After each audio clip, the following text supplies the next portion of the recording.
I swear to God. You're gonna think that's something. Yeah.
That's me. That's also me. Good afternoon.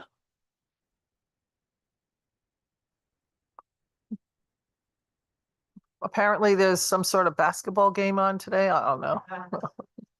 I don't know where anybody is. But we're going to call the public hearing to order on the deficiency bill, which is 5049. And I think, Mr. Secretary, that you are kicking us off on this issue. Thank you, Madam Chairman. Senator Austin, Representative Walker, and distinguished members of the Appropriations Committee, both in the room and online. Thank you for the opportunity to offer testimony on this year's deficiency bill for FY24. As usual, it makes deficiency appropriations, which in combination with FAC transfers and adjustment of holdbacks will fully address shortfalls for FY24.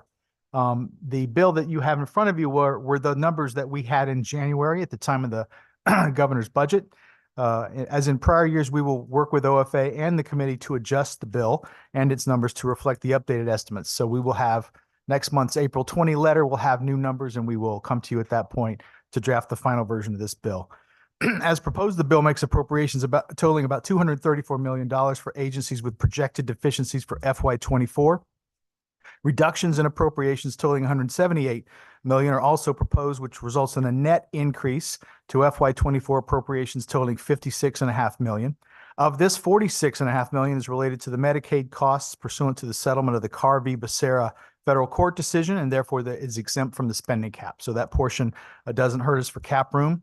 But we do spend an extra $10 million in appropriations, which will take us to basically the edge of our cap room in FY24. So we expend that $10 million, leaving about $0.6 million in cap room for 24. Section 1 of the bill is the appropriations section. The new appropriations in the bill, it's 231 or so million. Of this sum, 135 million is DSS Medicaid account, additional needs there. We've got 24 million for Department of Corrections. We've got some amounts in DEMIS, as well as the fringe benefit costs in the Office of the State Comptroller. We talked about some of these last month when we appeared before you with our PowerPoint at that time. But all of the agencies who are represented in terms of deficiencies are here today to talk about that in greater detail. Section 3 makes an appropriation for the STF for DAS and the State Insurance and Risk Management Operations account. The balance of the sections are de-appropriations that total $178 or so million across the various funds in order to yield the room for in both balance and cap for the new appropriations. We've got a table, an updated table on pages 2 and 3, which represents the numbers as we know them today, depicting the shortfalls. These all assume, obviously, Finance Advisory Committee transfers as well as release of holdbacks to resolve the remaining shortfalls. But these are the deficiencies that we will be taking care of in the bill. And some version of these numbers, we will work with you and OFA next month for the final version. As we indicated, agency representatives are submitting testimony specific to their shortfalls and additional descriptions of the shortfalls attached to this testimony. In fact, this attachment is also the attachment that's in the... Senator Kushner, excuse me, Mr. Secretary. Senator Kushner, could you mute yourself, please? Thank you. Yeah, this attachment on which represents pages 4 and 5 of today's testimony is taken directly from this week's letter to the comptroller. This is up to this week, March 20 comptroller's letter in terms of where we are with the numbers on deficiencies for each of these agencies. As noted earlier, agencies will be testifying on their specific shortfalls, and we stand ready to work with the committee to revise the bill to reflect updated efficiency projections next month. As in prior years, FAC action later this fiscal year may be required to address timing of funds available to ensure agencies can address operational needs until such time as deficiency appropriations are signed into law. Such transfers may impact requirements reflected in the final bill. I'd like to say thank you to the committee for the opportunity to present this testimony, and we're happy to answer any questions you may have. Thank you very much, Mr. Secretary. So you mentioned one thing in your testimony that talked a little bit about release of holdbacks. So those areas where you slated there would be holdbacks, you're releasing them for to pay for the deficiency? In part, yes. We have existing authority for holdbacks as well as obviously the FAC process that you are part of. where we can move funds within agencies. Obviously, we need the deficiency bill to move money between agencies. So that's the purpose of the bill. It's to give us, supplement our existing authority to manage the budget, keep everything in balance. And in the Department of Correction, when we did the FAC the other day, they we moved 23 million in personnel services, and in here you have 17 million in other expenses and 7 million in inmate medical. Is this intended on being for that $23 million that we moved out of PS? I'm going to bring Greg Messner up, our executive budget officer. He's got that detail, I think, in terms of what the 34,150 represents. So you're correct, Senator. The FAC transfer that was approved. Who are you, sir? Please identify yourself. Please. I'm sorry, Greg Messner from OPM. Thank you. So the FAC transfer that was approved earlier this month moved the deficit in DOC from the inmate medical and other expenses account to the personal services account. The bill that we drafted in January obviously still had it in those original accounts. So when we revise the bill, the deficit will be in personal services. So we will have to revise the bill to take care of the personnel services because the commissioner said that he would have the ability to run a deficiency in personnel service, but not an ability to run a deficiency that would be paid out without this action in other expenses and inmate medical. Is that how that would work, Greg? That's correct. In fact, to make transactions in personal and in other expenses and those sorts of purchases, you need to have the cash available. And so that's why that FIC was done. And I have one other question right now. Mr. Secretary, I don't know if you want Greg to answer it, so don't go anywhere. So the higher education alternative retirement plan that we're moving from a revenue to an expense. And I understand that, but what I don't understand is what is your assessment on why we can't rebase that? Yeah, take that. Are you doing this? Yes. You want to click that? So on why there's not a rebase for that counting On change? why we cannot. I accept that it's not happening in this. I want to know why, what is the policy that you're citing that we can't rebase Well- when we're moving a revenue into an expense line item? Greg can correct me if I'm wrong, but the keeper of the cap and the base and all that is really OFA. And it is a consultation we've had. with Policy, it's a policy decision, so that would be LCO. So I've set up a Okay. meeting with them, but I wanted to know what your determination was if you had made one. If we can figure out how to rebase, you don't care. Well, we might care. I don't want to say we don't care. I know that we did this maneuver on advice of the comptroller's office. We, as you know, with you, Yep. treated it as a revenue item last year. They Yep. gave us advice that no, it needs to be shown really for accounting purposes as an expenditure change or charge. So that's what we did.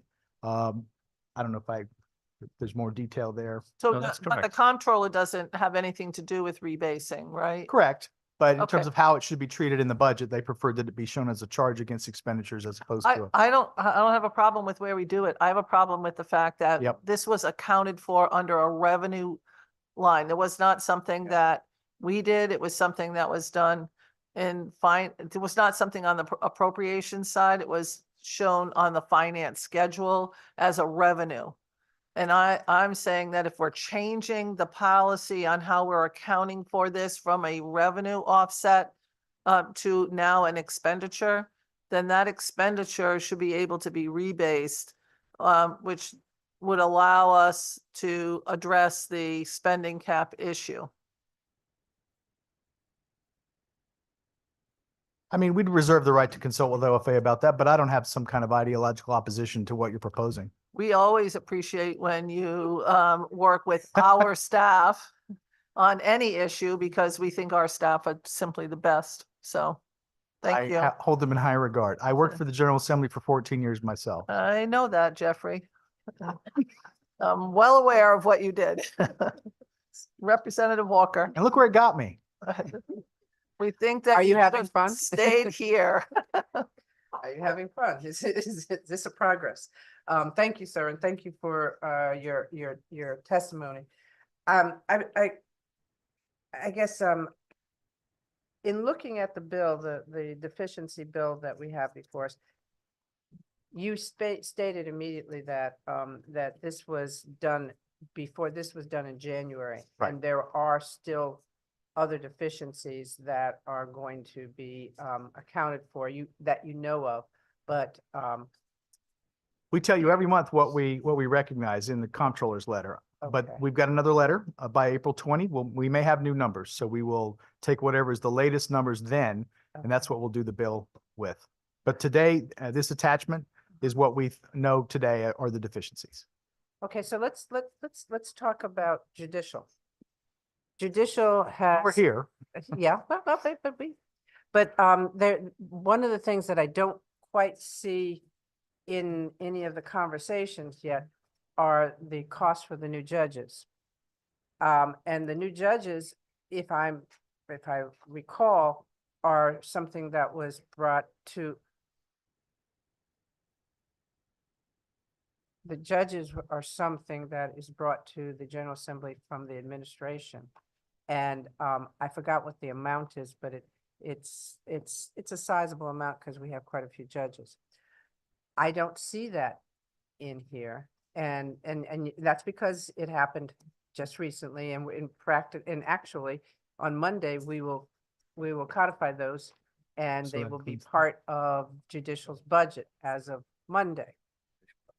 Yep. So looking at what we have before us, the items that are here are the items that were the holdbacks of the 5 million that was holdback out of their account. Is that correct? So there's a $5 million judicial Right. holdback. I think I don't remember the exact, most of that goes to the judicial department, and a smaller amount goes to the public defender's office. Right. I believe the judicial number is around 4.3 perhaps million of that 5. Okay, so the money that you are taking in this, I can't add it up, but I mean, I could add it up, but it's about $3 million, correct? What's in here in the bill before us? The bill may have reflected a January read on what, is there a de-appropriation of 3 million? Right. So when we constructed the bill in January, Mhm.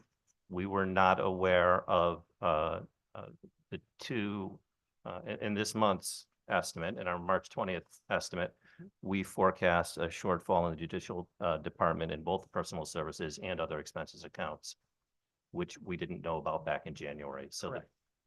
the bill that we construct today would not look like the bill like HB 5049 looks today. Okay, so I guess what part of my concern is this, because of the fact that this is this was an administration's decision that should have been reflected. It wasn't reflected in the budget either.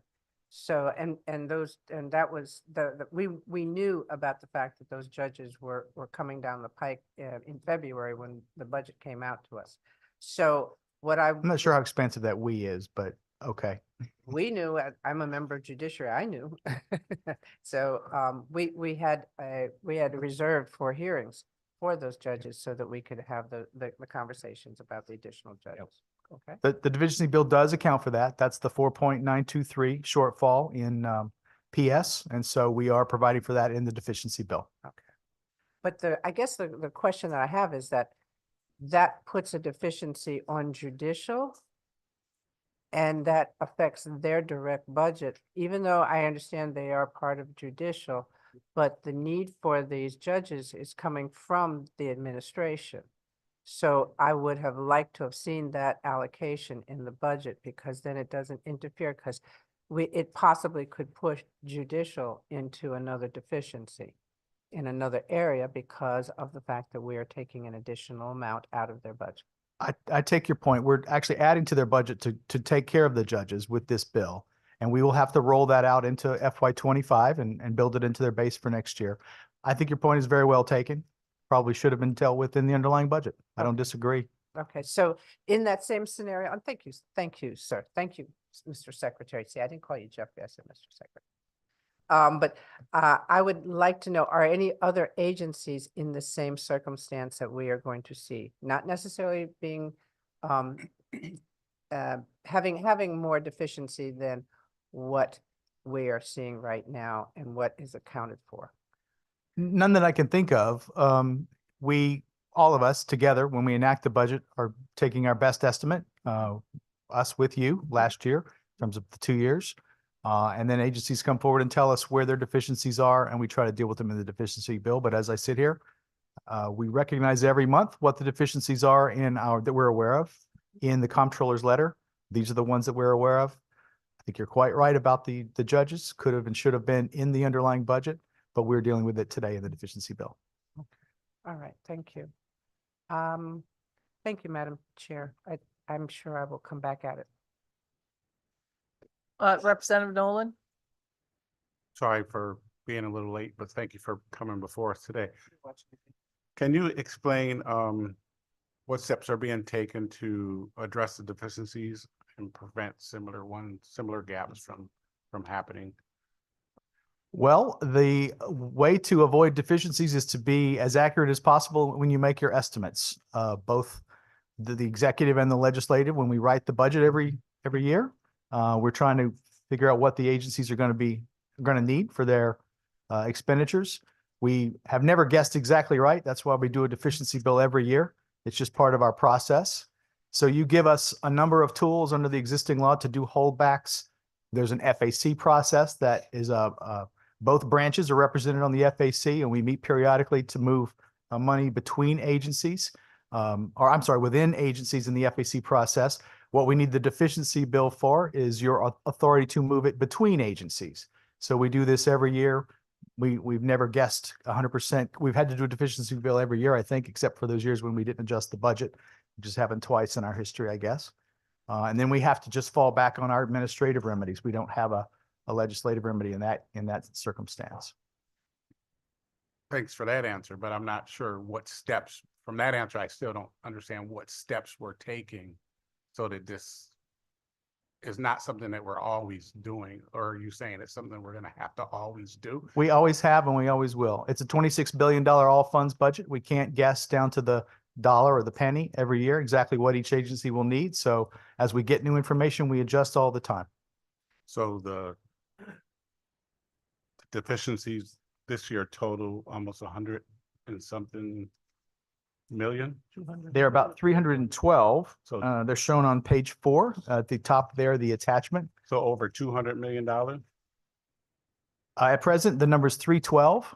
And So 312 is not just a few dollars. right. So I mean that's kind of you know, if we were doing that in our life, having some kind of deficiencies similar, but not to that tune of money, well, not for most of us, I mean, it would create a problem.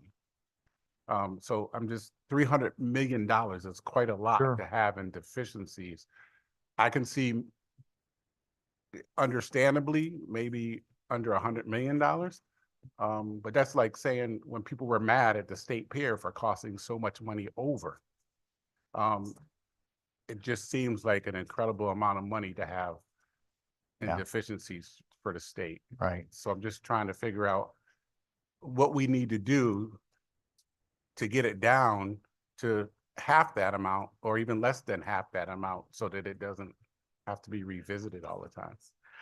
Well, that would be ideal. I agree. And I'm open to suggestions about that. It is a $26 billion all funds budget. So 312 is whatever that percentage is. It's not massive. Household budgets, I do the same thing at home. If I can see we're running a little high on something, we cut back over here because we've got a budget. The state's the same way. We're running a little hot on this side. So maybe we've got if we know that we don't need all of what we put out on this one, we can take care of the one that it's running a little high. A lot of it is driven by things like caseload that we estimate.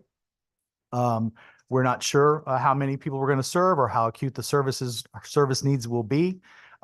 Big chunk of this 312 is Medicaid. About half of it actually is Medicaid. And there's a variety of reasons for that deficiency, and their DSS is here to detail that, but there's some information there on page 4 in terms of what that $150 or so million deficit is. It's a net shortfall of a little less than that, but that's part of the answer. It's things like all that caseload growth that we collectively did not plan on last year, did not estimate accurately, and so that's where we are.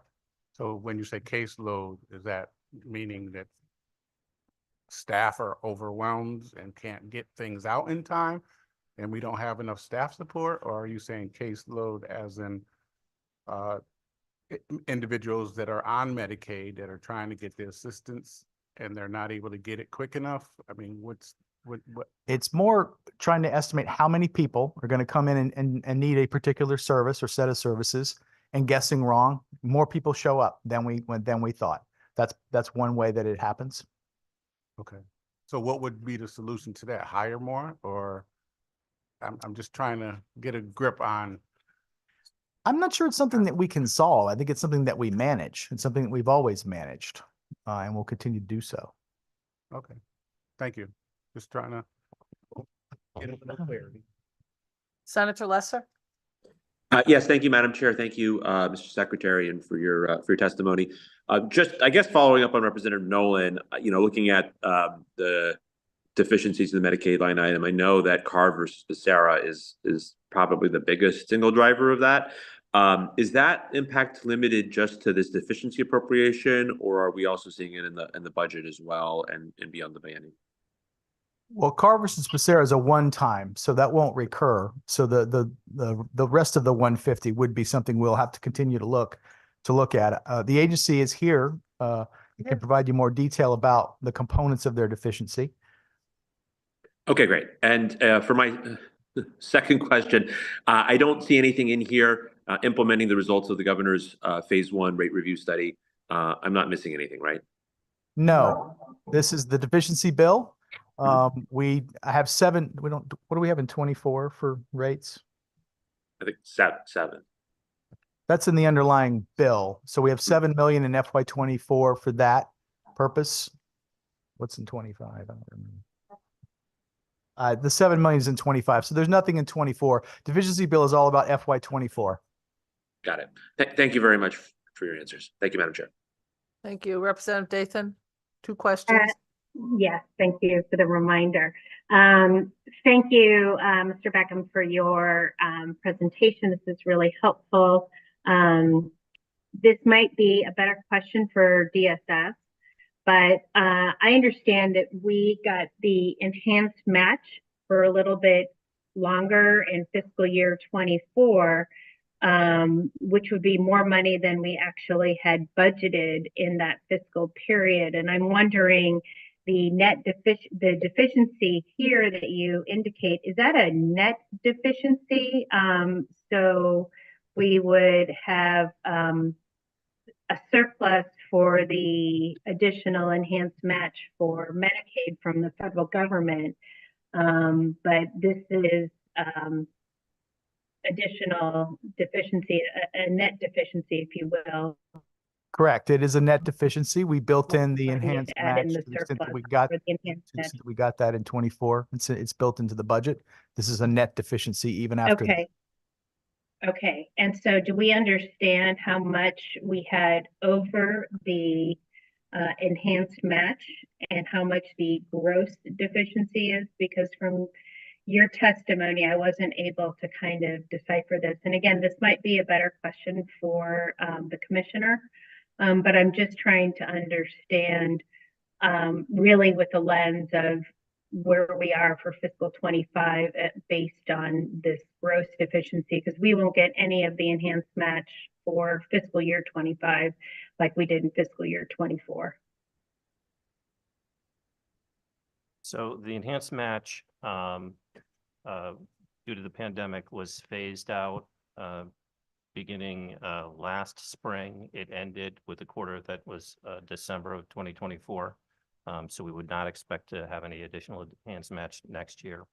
The $150 million shortfall estimate this year is sort of net of funding. Most Medicaid expenditures are 50% funded by the state and 50% by the federal government. Not all, but most. And so this is the state share of the anticipated shortfall. So that is net of the surplus that we had from the enhanced match for fiscal year 24. Is that right? I'm just trying to understand if we're talking net or gross numbers here, because it wasn't clear in the testimony. It's all net. Okay.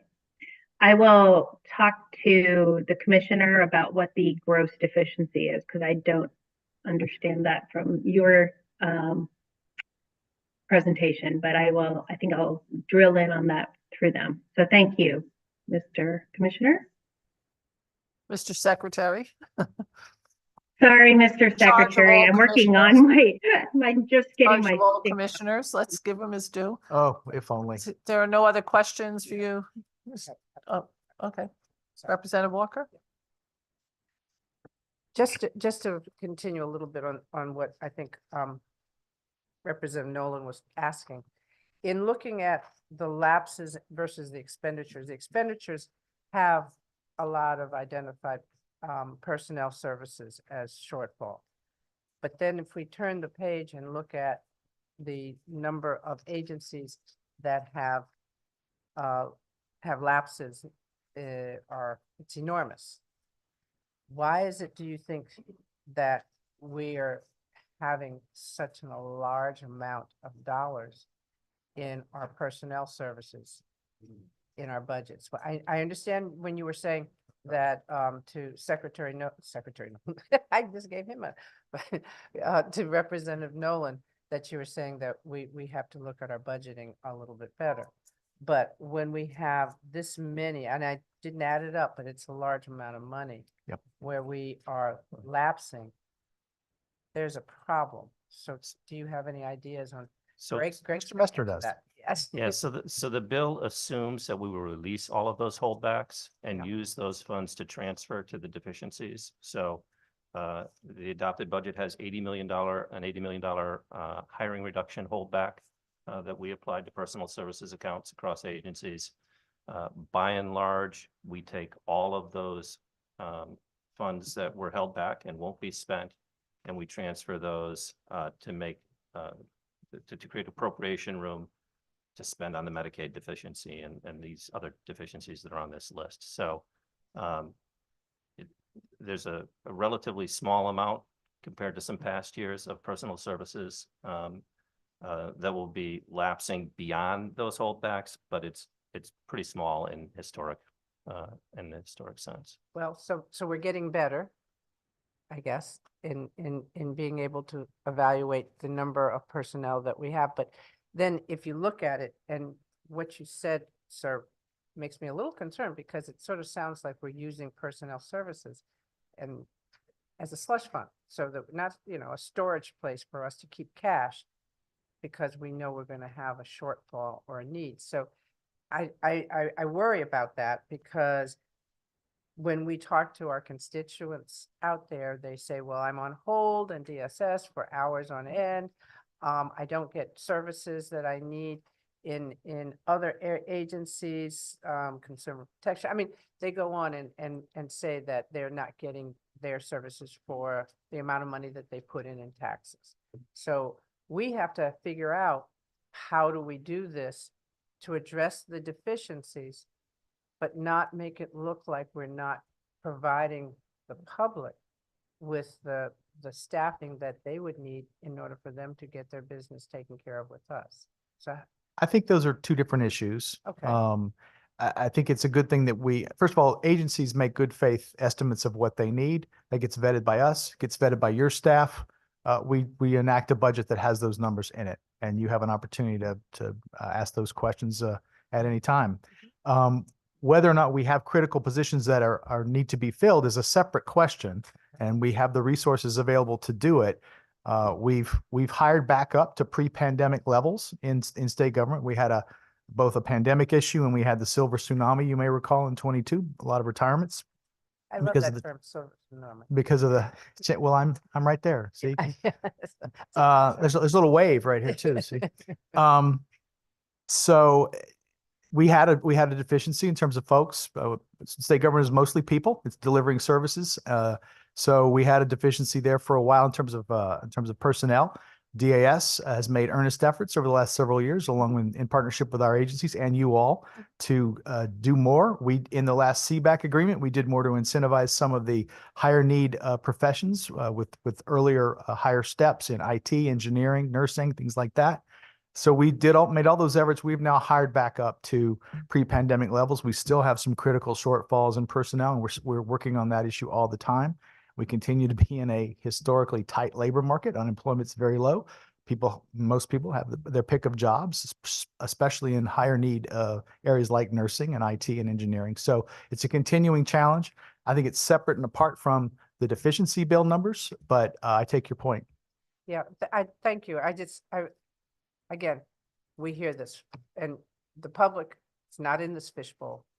So when they see that they're told that they have to do this, this, and this, and fill out this form in order to get services, and then they try and they don't get the people on the line, then they say that we're not meeting our responsibilities to make sure that they can get the needs that they are reaching out to us for. So somehow we've got to figure out a little bit better. I know DAS is doing as much as possible, and I give the commissioner credit because she's trying. And she's always telling us, I really am trying, right, Commissioner? But it's just that for us, for our job, we just have to figure out how do we address those needs with the personnel void that we have that's demonstrated in this bill. So thank you, sir, and thank you for that. But we're getting better, but I think we've got a long ways to go. So thank you. Yes, ma'am. Thank you. Thank you, Madam Chair. Seeing no other questions for the secretary, you're all set, sir. Thank you. Up next is the Office of the State Comptroller.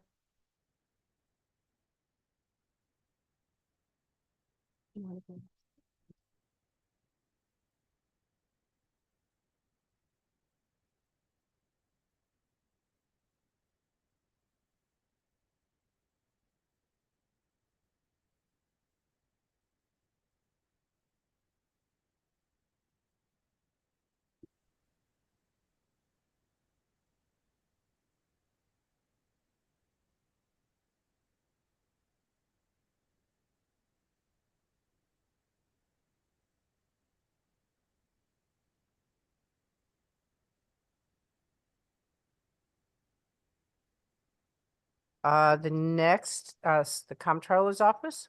Go right ahead, sir. I don't see them. Okay, so who's the spokesperson for the comptroller's office? Tara Downs. Okay, thank you. Hi, I'm here. Hi, Tara. Go right ahead. Hi, Senator Austin, Representative Walker, Senator Bertel, Representative Nuccio, and members of the Appropriations Committee. I'm Tara Downs. I'm the Deputy State Comptroller. Thank you for the opportunity to testify on House Bill number 5049, an act making deficiency appropriations for the fiscal year ending June 30th, 2024. We've submitted some written testimony that summarizes the deficits and surpluses in our accounts to be addressed through this deficiency bill, particularly those related to adjudicated claims and employee fringe and supplemental benefits. I'm happy to read through that but myself and members of our team are here from the Budget and Financial Analysis Division and Healthcare Policy and Benefits in the event you have any questions. Thank you, ma'am. Are there any questions for the comptroller's office? Representative Nuccio. Thank you, Correct. Madam Chair. Good afternoon. Thank you. I do have one quick question regarding the retirement healthcare accounts. I had read that with the recent change with Medicare, that we are anticipating the possibility of a $30+ million increase in the cost of retirement healthcare. Is that accounted for anywhere here in the deficiency bill? Ray Ellen Roy, are you able to answer that?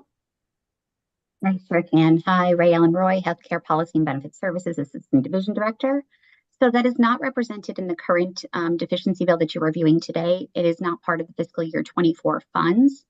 We do anticipate there may likely and very likely will be an increase in the cost of Medicare-related health funds starting with January 1st, 2024. We have reviewed the budget for the coming fiscal year.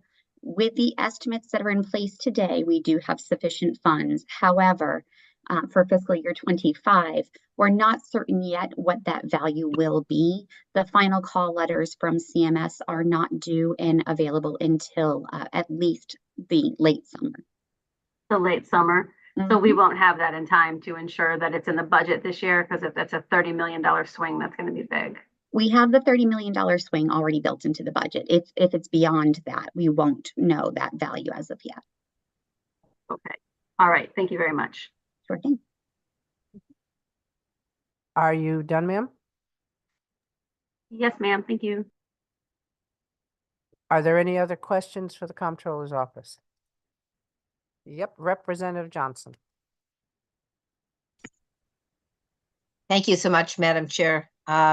Just to follow up on that question, do you know why you added the $30 million to the Medicare supplements for the employees, retired employees?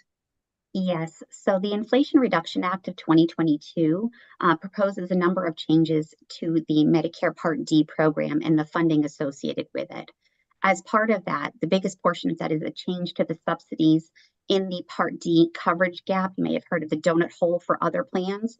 Our program does not have a donut hole, and it then pushes the funds and the cost of the prescription drugs for members in group plans directly to the plan rather through CMS subsidies as it is today. So it drastically increases the overall cost. There's also a shift in the subsidies provided for low income members. Great for the individual market, but unfortunately with our population that decreases the subsidies that would come into our plan, as our members are not largely low income members, fortunately for our membership. So yeah, the decreases in the subsidies overall from CMS to the plans in order to cover and to fund the program is drastically decreasing. Thank you for that answer. And just one other question, just quickly. Donut hole is supposed to be ending in the next year or two. Do you know when the date is for that? That's for January 1st of 2025. Okay, thank you so much. Thank you, Madam Chair. Sure. Thank you. Are there any more questions for the Comptroller's office? If not, thank you, ma'am, and your staff. Thank you and have a good afternoon. Thank you so much. Next, Division of Criminal Justice.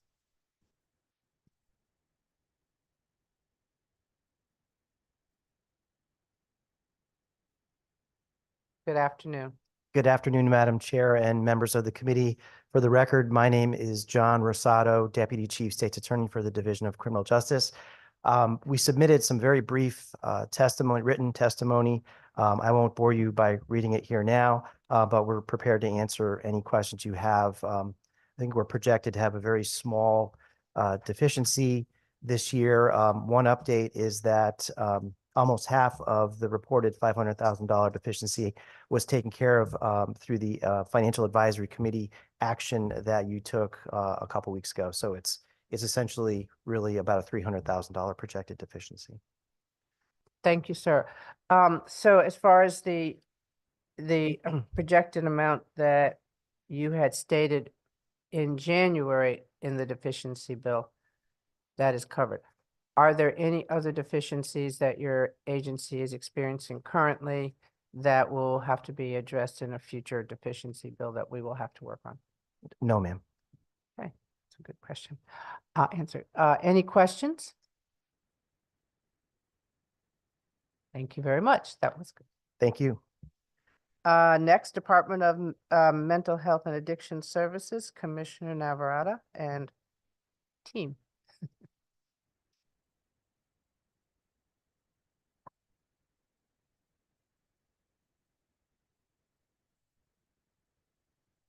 Good afternoon, distinguished members of the Appropriations Committee. I'm Nancy Navarrete, Commissioner of the Department of Mental Health and Addiction Services, and I have with me my CFO, Cheryl Aurora.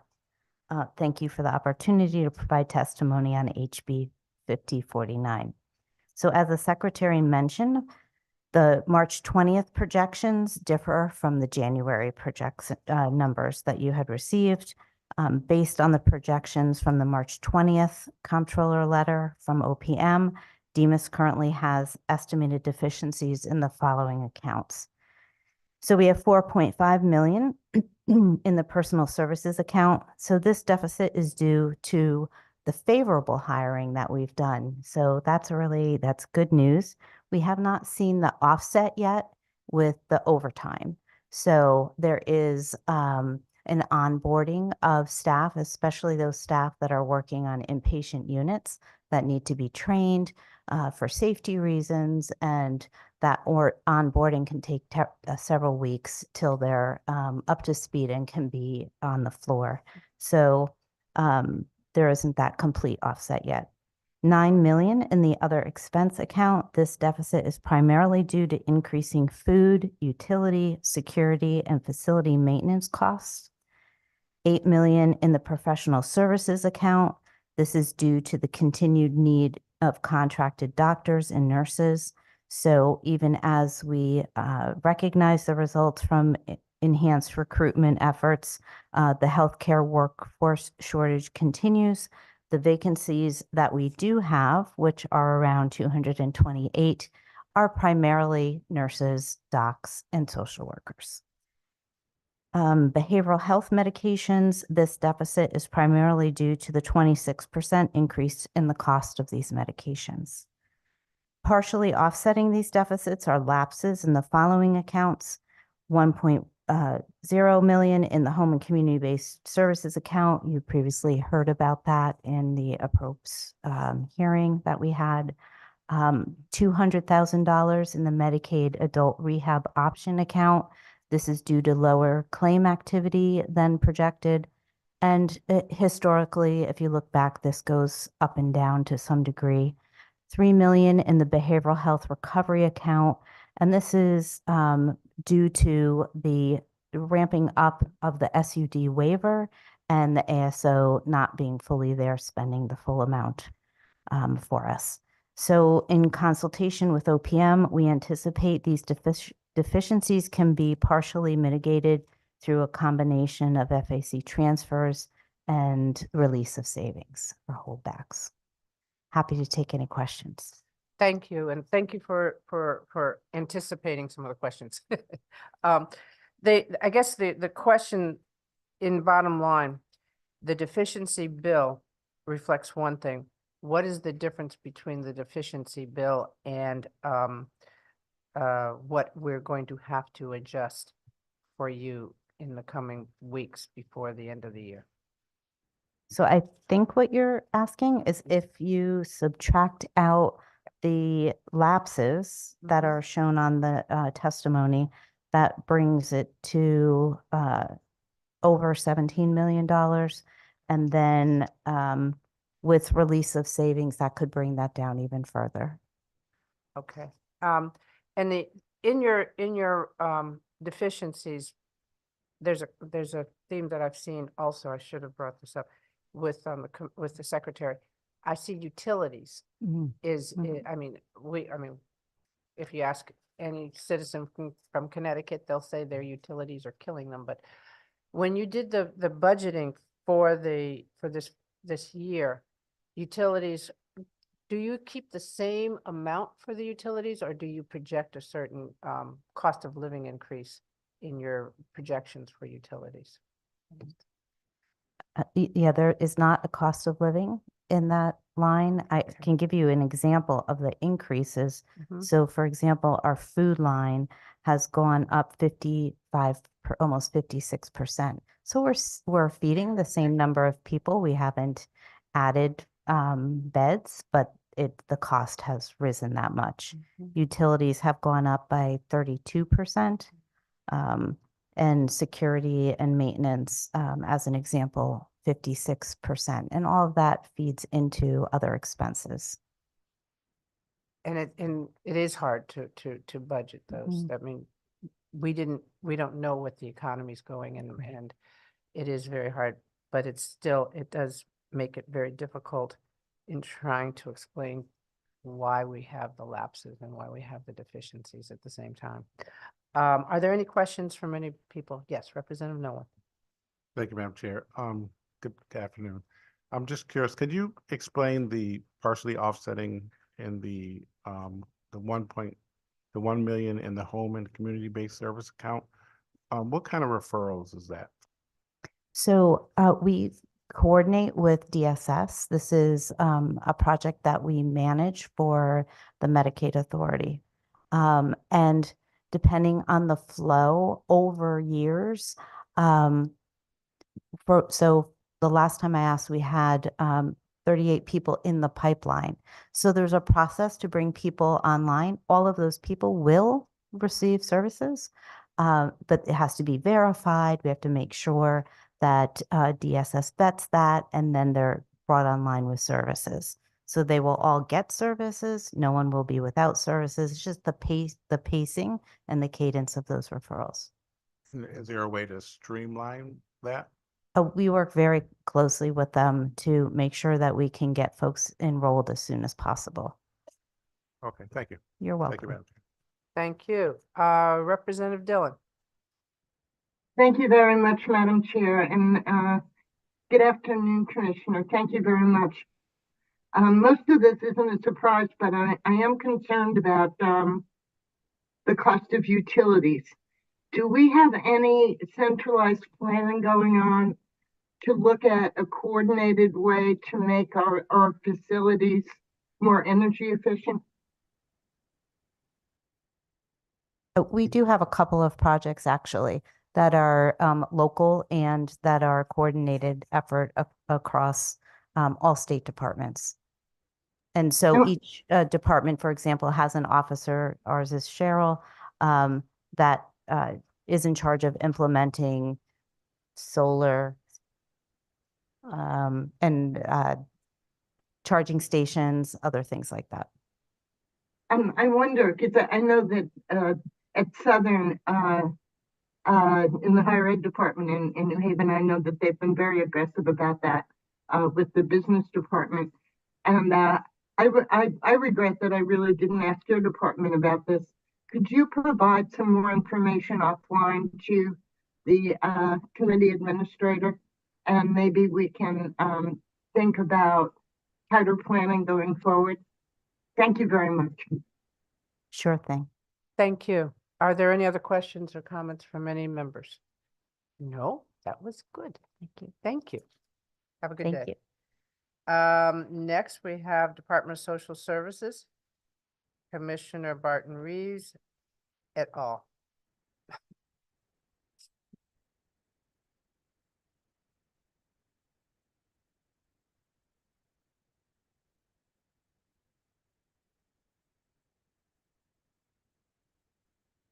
Good afternoon. Good afternoon, Senator Austin, Representative Walker, Representative Nuccio, and Senator Berthel, and distinguished members of the Appropriations Committee. I'm Andrea Barton-Rees, and I'm the Commissioner of the Department of Social Services. I'm here today with our Chief Financial Officer, Nick Venditto, and some of our staff, and we appreciate the opportunity today to explain our agency's budget, status, and the factors affecting our Medicaid accounts. So to start with, our budget deficiency is currently estimated at $137.2 million, which represents about 3% of the total general fund appropriation for the department. This net deficiency is shown primarily under the Medicaid account after all of the shortfalls and surplus account balances are taken into consideration. The primary reason for our deficiency in Medicaid is as follows. We have what is known as a Medicare Part D clawback, and that is what you've been hearing referenced as the Carr versus Becerra lawsuit. So just to give this some context, back in prior to the establishment of the Medicare Part D program for prescription drugs in 2003, the state Medicaid program was actually responsible for this. And to make a very long and rather complex story short, as a result of that, when the prescription drug costs shifted from Medicare to Medicare with the establishment of the Medicare Part D program, the federal government required states to claw back those payments that to offset a majority of the prescription costs that had shifted to the federal government. So each month, we now receive an invoice from the federal government, and we're required to make those clawback payments based on a formula that is basically driven primarily by the number of people who are eligible both for Medicare and Medicaid at this time. So that was actually the decision of the federal court. We didn't have any control over that. Every state is essentially impacted by that. Our impact is that 54 million? Is that about right? Okay, our impact is $46 million. And so our state share is 46 million, and it is in fact a one-time budget impact. And that is driving almost half of the cost of more than half of the cost of the 137.2 million. The other factors that are affecting our deficiency are state-funded coverage under our Husky B for non-citizen children under the age of 12. So last year, about this time in January, DSS, we expanded coverage based on our statutes to uninsured children age 12 and under who qualify for Husky were it not for their immigration status. We did have some estimates at the time as to what that expansion might cost, and we thought we also knew how many children would actually enroll. So at the time, we thought we'd get about 4,250 children and that the cost would not have expanded the way that it did. But enrollment as of February of 2024 was actually 10,700, so it was considerably higher, with over 98% of that enrollment being state funded rather than have it be under Medicaid. Because of the number of children who were meeting the Medicaid income limits rather than the Husky B income limits. And actually, our CFO can speak more directly to that if there are more specific questions. So the average growth of the program has been more than 7%, and that's really what's driving the cost in that particular category. The next category that's driving some of our deficiency is agency-based services under Community First Choice. And you have our testimony in front of you, but to put this more succinctly, we thought that we would be able to achieve savings by moving more individuals into home and community-based services based on the services that we would be able to provide as an agency to give them guidance. We weren't able to actually implement that program as quickly as we thought we would have been able to because of being able to get the SPA, which is the state plan amendment, some enhanced federal match that we needed, and also some of the systems changes that we needed to make. So we did have to push that off until October of 2024, which is October of this year. But because of that, we weren't able to realize the savings, and that has driven part of our deficiency. So for the most part, I would like to say that our enrollment and utilization trends really are a bit higher than what we had assumed in our enacted budget.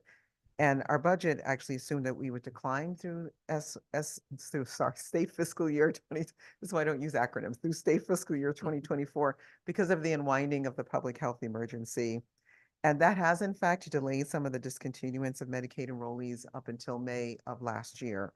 But although our Medicaid enrollment dropped about 4% between May 2023 and February 2024, and our utilization of services has remained steady, we have had in some categories of service an actual increase. As I mentioned earlier, we also had the increase in the number of children that were enrolled in Husky. But if you do have our written testimony before you, you will notice that we actually have a pretty consistent per member per month cost. If you compare that to where it has been before, what our enrollment and our costs have remained pretty much steady. And we actually do have a fair number of surpluses in two accounts. One is our Husky B account that has a $16 million surplus. And we have our TFA, our temporary family assistance, which is at about $700,000, dollars. And our Connecticut home care program, which is at $4 million. Our shortfalls, however, are in the aid to the disabled, which we have seen a significant increase in the number of people who are seeking aid to the disabled. And we also have seen an increase in SAGA, which is our state administered general assistance account that has gone up 3.3 million over our projections. So that is the brief summary that we provided today regarding the drivers of the deficiency of our budget, and we're happy to answer any questions that you might have. Thank you. Thank you, Commissioner, for your testimony. So I'm glad to hear that you are monitoring the increases in the areas and the different services. And could we get that information from you once you've done a pretty good overview of where they are. One of the things you said was that you have and I'm saying this because I know somebody's watching and they're going to say, you said that you had a deficiency in Husky B because of the children that were allowed to enroll as immigrants. But then you said that you had a surplus of 16 million in Husky B. So Yes. could you just expand that a Yes. little bit? Not Yes. a lot, just enough so that they understand that we're not crazy. That's right. Yes. We actually moved the money from one account to another, but I'll let our CFO explain. Hi, good afternoon. Nick Venditto, DSS Chief Financial Officer. So when the enacted budget, biennial budget was passed, dollars were appropriated for the additional coverage for undocumented children under age 12. They were appropriated under the Husky B account. At the time we did the estimates, we were unsure of how we would actually operationalize this new program. And what ended up happening is when we enrolled new children into that new program, we based it on their income limits. And so if you take that, 10,700 individuals or children who are enrolled in that program, approximately 98% of them have had income limits within the Medicaid income limits. And so we enrolled them into a Medicaid state Husky A program. The other 2% were enrolled, roughly 2% were enrolled under Husky B into a state-funded Husky B coverage group. But the dollars were fully appropriated into the Husky B account. So what happened is the $16 million that was appropriated under Husky B, we're only using a small portion of that under the Husky B account because we've got 98% of the kids enrolled under Medicaid. So the new estimates for the roughly 10,700 kids enrolled is that we would spend in total about $23 million. The majority of that, as I mentioned, just about all of it is being spent under Medicaid. So there's the surplus of 16 million under Husky B. There's the deficiency or a portion of our deficiency, which is roughly 23 million under Medicaid. And the two net out at the increase of about 7 million due to the increased enrollment in the program over what was assumed in the enacted budget. Okay, all right. Representative Nolan. Thank you, Madam Chair. Commissioner, I came to see you a few months ago and we had some fun doing some video. Could you just touch briefly on improving service using data? Yes. And So how we're yes, thank making you for the changes with that. question. I did hear during the testimony that the secretary was providing that there may have been some concern about the number of calls that are being answered in our resource centers and the like. So I wanted to just spend a little bit of time talking about how we are using data to provide better service.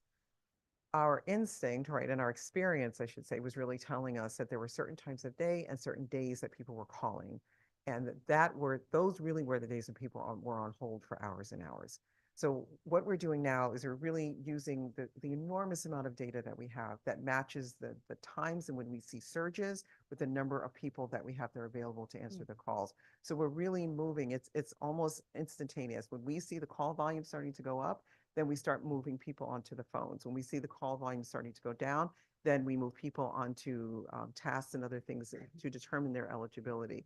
This has reduced the amount of time that people are waiting considerably. So, and we do ask people when they come in, if they need something in particular, also that we can provide them through self-service. So I'd just like to go into a little bit of some of the things that we are doing. We are, we have an entire campaign that will be coming up fairly soon. Actually, some of it's already started in some of our resource centers, that if you're waiting in line, you can actually use your phone and scan a QR code that will say, you don't have to wait in line. If you just need something really simple, this QR code will take you to the website and you can do the very simple thing and then you can leave. You don't need to be here anymore. The other thing is that we're really encouraging people to the extent that they can to have an opportunity to schedule a call back at a time that's convenient for them. And we're doing that by, one of the things that we've done is we've started a pilot program with text messaging. So especially for some of our SNAP applicants. So we'll text and we'll say, your SNAP application is going to expire soon, or your SNAP benefits will expire soon. You're going to need to get an interview. what time would work for you for that interview? And in some of the pilots, some people didn't respond to us. They thought it was spam, right? So they weren't calling us back. But then others were calling us back and they were saying, this is really convenient. So we are trying different ways that we can use data, the way we know that people get information, the way that we know that people want to be related to in order to improve service. So those are some of the ways that we're using data and technology. And hopefully, eventually, we'll have the opportunity to totally replace our phone system. And that's our ultimate goal, because a lot of what people need can actually be through self-service, and they don't want to wait. They tell us that's what they want, to be able to answer the questions themselves. And we just need to make it easier for them to do that. Thank you. Thank you, Commissioner. And the final question is, there was a lot of conversation in regards to non-citizen children. Are we changing that, or is there avenues that you're looking at in regards to any enrollment when it comes to them? Thank you for the question. I think what we will do is to continue to use our current enrollment numbers as the benchmark for where our budget should be, so to Representative Walker's point, we can be a bit more planful as to what we think the enrollment will be coming ahead. So we know that there's this very significant migrant community across the country, and they are moving from one state to another. It's really hard to predict what that might look like. We can't really be sure. But if we know that the enrollment jumped from our estimate of 4,200 to 10,000, then we would think, in looking at what our current enrollment numbers are and really what our Medicaid numbers might be telling us, that we could make some estimates. And that is part of what Nick and his team do, so that we can come back with a more planful approach as to what we may plan for the next year. Thank you. Thank you, Madam Thank Chair. you. Thank you, Commissioner. Representative Dathan. Thank you so much, Madam Chair, and good afternoon, Commissioner. Nice to see you. Just wanted to can you hear me okay? Yeah, you're free, so keep going. Okay, sorry, I might turn off my video since I'm having unstable. In your notes here, you have agency-based services under Community First Choice. Yesterday, we heard from the contract for $11.99, and just wanted to understand, are those individuals based in this Community First Choice program? Representative, are you speaking of the personal care attendants? Yeah, personal care attendants as part of home-based care services. Yes. I just noticed we have a savings here due to enhanced reimbursement of those, and just wanted to see if those were one and the same. They are not necessarily one in the same. I just want to make sure that I understand the question. So many of the PCAs, as we call them, the personal care attendants, do work in the Community First. They work for individuals who are supported by the Community First Choice program. I think that's the more specific way to say it. But we also have PCAs just throughout the state that work in a number of different areas. They work for people that have intellectual disabilities. They may work for people who have significant physical disabilities that might need support, that may be supported by us, or they may be supported by another agency. But the fiscal intermediary that is responsible for making sure that they get paid is the fiscal intermediary that we administer at DSS. So yes, some of the PCAs may fall under this specific program, but not all of them are under Community First Choice. They are throughout the state supporting people in different ways. Okay, so this amended waiver that we did, we had it looks like a delay. And so the Representative Dathan, are we talking about the deficiency bill? That's we are, yeah, because I just saw right now that there was a delay in the waiver there. And I'm just trying to understand, with, getting extensions like this, could we have other delays for getting waivers for programs or changes to existing waivers that could affect deficiencies in our current fiscal year, or surpluses that are not accounted for in our current fiscal year? Thank you for the question, Representative. There are none that come to mind immediately. This is fortunately an exception. So there are some parts of waivers that we have control over and others that we don't. We were just before the Appropriations and the Human Services Committee to file our waiver for our justice involved waiver. So we will submit that in a timely manner, but it may take CMS quite a bit of time to approve that waiver, and we wouldn't have any control over that. So there may be a delay in the delivery of a particular service if we don't get the waiver approved by our federal partners in a sufficient period of time. Here, we had actually several factors. We needed to amend the waiver, we needed to update our systems, and we needed to have an implementation plan. And it admittedly, because of other resources that we did not have and other priorities that came about, we weren't able to administer this program in a timely manner. But we have readjusted, and we will be able to do that in October of this year. Okay, so I'm just trying to understand the 20, I think it was question, 5 ma'am. million yesterday that we heard. Is that Representative included? Batham, those were two questions. Do you want to come Yeah, back I to think everybody they're else? kind of just intertwined. Okay, I'll come back then. Thank Thank you. Representative DiCaprio? Thank you, Madam Chair. I'm having a little trouble hearing, so I'm doing the best I can with my machine. But Commissioner, thank you for coming before the committee today. The 10,700 children, did you say that all of those children were undocumented, or is there a percentage? Or I couldn't really hear the testimony on that. So yes, these are children that would qualify for Husky were it not for their immigration status. So yes, all of these children are undocumented. Okay, and then 2% of them are on the state, were 2% on the Husky B plan. Is that right? Correct, yes. Okay, thank you, Commissioner. Thank you, Madam Chair. Thank you. Representative Johnson? Thank you, Madam Chair, and thank you so much, Commissioner, for your work and for your testimony today. Just a quick question on the aid to disabled and the increase. Do you have a reason for why we have an increase in the funding needs for the aid to disabled? I don't have a specific reason why that is occurring.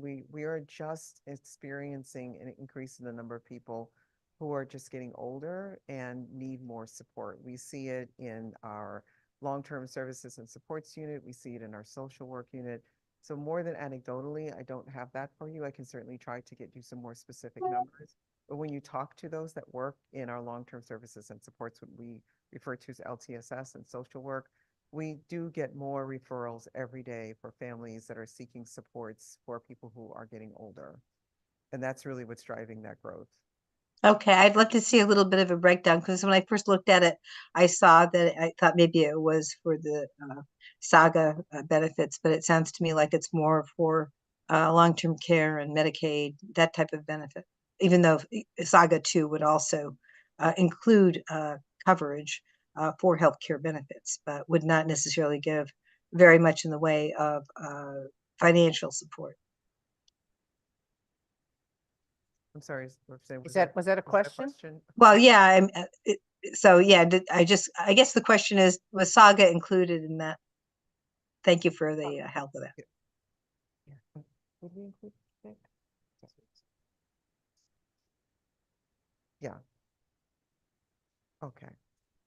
So, Representative, I'm hoping I'm answering your question correctly. So SAGA is included in our shortfall, if that's the question that you're asking, but I think Yes. Yes, SAGA is included in our shortfall. Excellent. Thank you so much, Madam Chair, and thank you so much, Commissioner, for your work and your testimony. Thank you. Representative Porter? Thank you, Madam Chair, and thank you, Commissioner and team. Great to see you. Representative Johnson actually asked one of my questions. So the second question I had was related to the state administered general assistance, where there was a 3.3 million shortfall. Can you just briefly speak to that? Yes, we can. And I may ask my Deputy Commissioner, Peter Hadler, to come and speak more specifically to that. So we are seeing more people actually apply for the very limited cash benefit. these are people that may not be eligible for other kinds of benefits, or it may be in concert with other benefits that they may be eligible for. But we usually have a very small number for this enrollment because most of the people that we support are generally they generally qualify for Medicaid.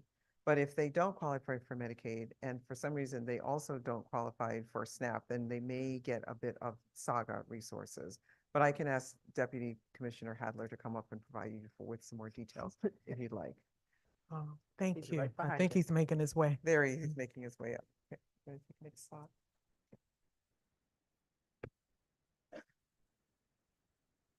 Thank you. Good afternoon. I'm Peter Hadler. I'm Deputy Commissioner at the Connecticut Department of Social Services. SAGA is in many ways our program of last resort. It is for the folks who have extraordinarily low income and extraordinarily low assets. I think what we're seeing here is just some of the natural fluctuations over time. I don't think we're pointing to anything specific that is occurring in our communities, though there may be things that we're all aware of that could be contributing to that. There's folks who are suffering from substance use or other conditions that might otherwise qualify for SAGA. All those things could be factors that are playing into a slight growth in enrollment. But we just basically try to project our enrollment over time for these programs, and we see some of these modest shortfalls or surpluses in some of these accounts, and they're really sort of driven by variables that we don't necessarily know all of the reasons for. So it's a slight increase in SAGA enrollment from where we had originally projected. And I wish I could say that we knew with specificity all the reasons why everybody is in need for the program, but that's what we're seeing. Yeah. Hopefully there is a way to capture that information though, because I find it, what's the normal? You say it's just a little bit, right? The 3.3 million. So what was projected originally? See, now I got to turn back to Nick to see if we got that answer. Thank you.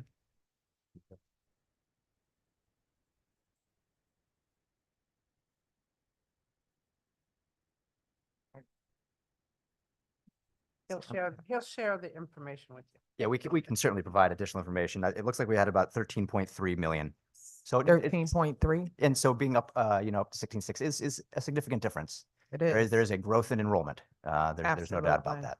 Well, I'm hoping we can capture some of the specificity that you're not able to supply today, but I know I would personally be very interested in knowing what's going on with these folks, that they are in desperate need of this SAGA. Agreed. I think Thank that would be you. something we would love to dig deeper on and get back to you with. Yes, thank you. Appreciate you. Thank you, Madam Chair. Thank you. Representative Dillon. Thank you, Madam Chair. And good afternoon, Commissioner. I have a follow-up question on Representative Porter's question, and so I guess it would be for Peter, but it's up to you. Do you have a gender breakdown on the increased enrollment on SAGA? We do. Apparently we do. Yes. Yes. Would you be prepared to share that today? Yes. We don't have that to share today, but I can certainly get that for you. Just because this may be stale because obviously our benefits have changed, but historically a lot of women went to SAGA because, especially in many of our programs, because as they aged, they very often had jobs that had no pension. Yes. Or very pathetic pensions, or they're widows. And I don't know if my analysis is accurate because you would obviously have better data, but it would be very helpful to know if you could follow up offline with our administrator. We will. Thank you. Thank you. Thank you. Let's see. Anybody else for the first time? Okay. Representative Datham. Thank you very much. Just to kind of follow up, in your testimony, you had said that under the Community First Choice, there was going to be a savings of 12.3 million in fiscal year 24 due to the reimbursement. Is that net of the 5 million cost that we are assuming net for the state based on the PCA agreement that we heard yesterday? I'm just trying to tie those two things together. Yes. In speaking about the PCA agreement and the increases, the increases to the to wages for PCAs are not to affect individual budgets for people who are receiving services under home and community-based services, under community first choice, or any other services that they are receiving. I can get you specifics on how that is implemented. It's not just done at DSS, it's also done at DDS and other agencies where there is a choice of having PCA services, but they're also supposed to be net of that so that there's no impact to a person's individual budget. And for the question that you had posed earlier, I'd like to turn that over to our CFO, Nick Venditto, who I think can provide some more detail for you. Can he send it to us? Yes, he can, of course. Thank you, Yes, because we still got a long list of people that, absolutely. so some of these details on the PCA could be sent to us, so thank Absolutely. you. Yeah, thank you. I just want to get an understanding if that 5 million that was presented to us yesterday is included in this deficiency notes, because I'm having a difficult time tracking it. So if you can share that with us, I greatly appreciate it. Thank you, Madam Chair. Thank you. Representative Johnson?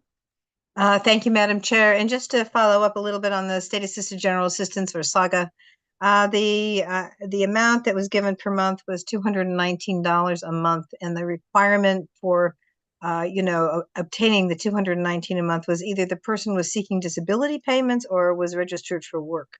And I just wondered, when you provide us with the data on this, I'd like to see whether or not they were granted the $219 a month based on they're seeking work, or whether they were seeking disability benefits.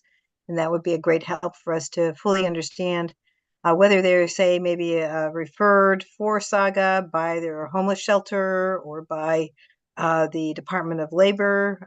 Where is the referral coming from? Because many people don't apply for it because they don't have a place to get the money through the mail. Usually comes to the homeless shelter or the soup kitchen. So I just thought I'd mention that. Thank you. Thank you. Thank you, ma'am. One last question, follow-up. What's before us is one portion of some agencies' deficiencies that we are addressing. Do you have more deficiencies that will be brought up before the end of the year that we need to know about now? I don't think so.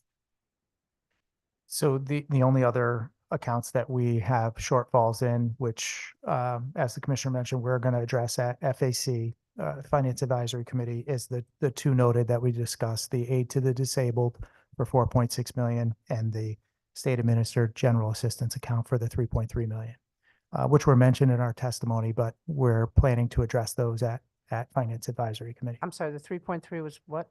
State administered general assistance. Saga. Okay. So the 76 million more is what I mean, 7.6 million, that's. Yeah, 7.9, just under 8 million between the two accounts. Forgot the decimal. Okay, thank you. Thank you very much, and thank you for your testimony. Have a good day. Thank you. Thank you. Next, we have the Connecticut Technical Education and Career Systems.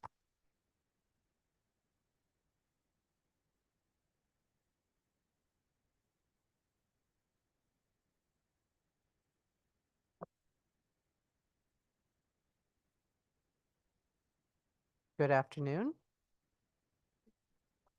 Is your mic, there you go. Okay. Good afternoon, Chairman Walker and every member of the Appropriations Committee. It is in fact always an honor to be before you this afternoon to provide testimony in regard to deficiencies that we are currently experiencing at CTEX. And we have submitted testimony around those two items, so I would be happy to answer any questions at this point that the committee may have. Thank you, and thank you for your testimony. So the question that I'm asking every agency is, we have this deficiency bill was drafted in January, and we are now in March and getting ready to go into April. And so are there other deficiencies that are not noted in this bill that will come to us? We do not currently have any anticipated additional deficiencies at this time, Representative. Wonderful. Are there any questions? Thank you very much. Yes, sir. Hi, good afternoon. Great to see you. Just a quick comment that these are good problems to have in your testimony, and we appreciate the willingness of the tech system to evolve and to be as inclusive as possible. And we hope to be able to provide you with all the necessary resources to ensure that continues. Thank you. Thank you so much, Representative Curry. Thank you. Have a good day. Next, Department of Corrections. Commissioner Quiros and staff.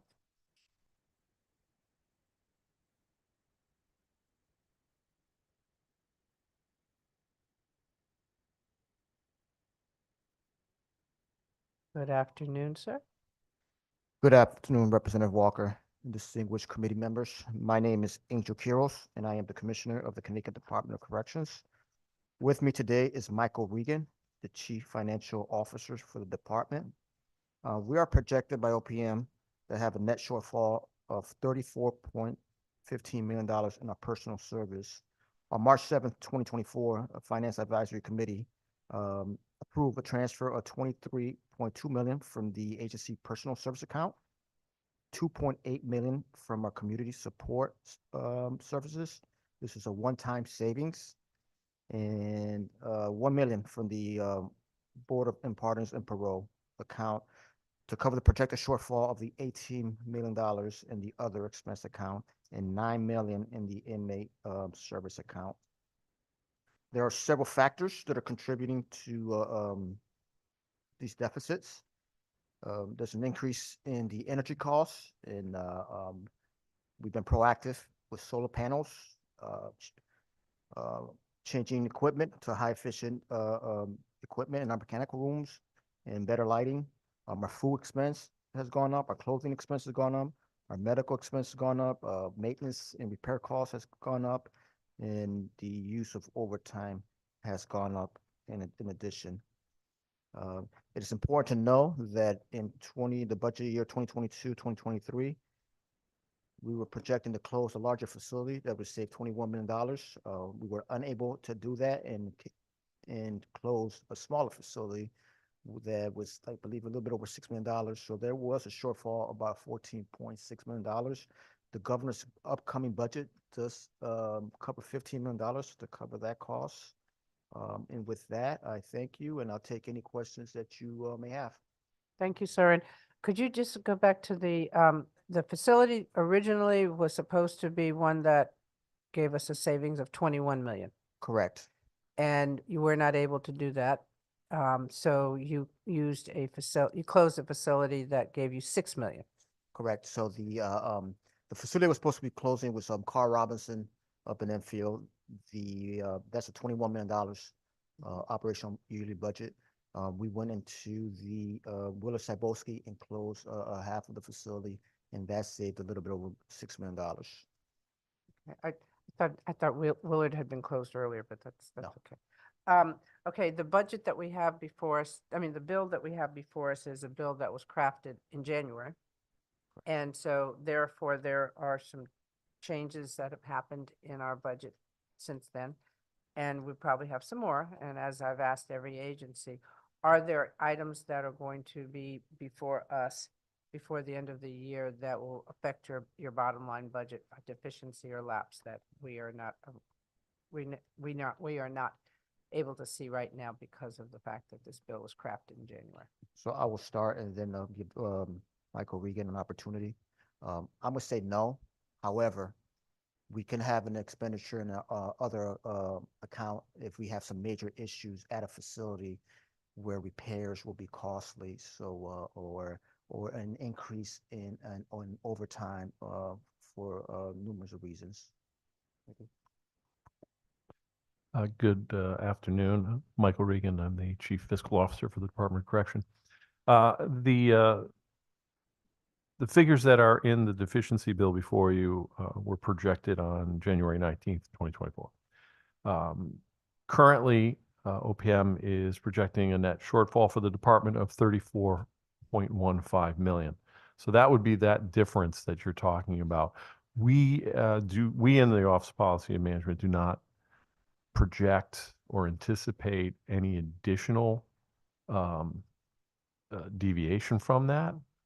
Obviously, we're still several months out before the end of the fiscal year, and anything is possible, but based on our projections and our historic performance, we think we're going to be right in around that number. Michael, if we did have, let's say, another impact for construction or overtime or something like that. Yeah, I'm trying to get around Representative Porter's here. Thank you.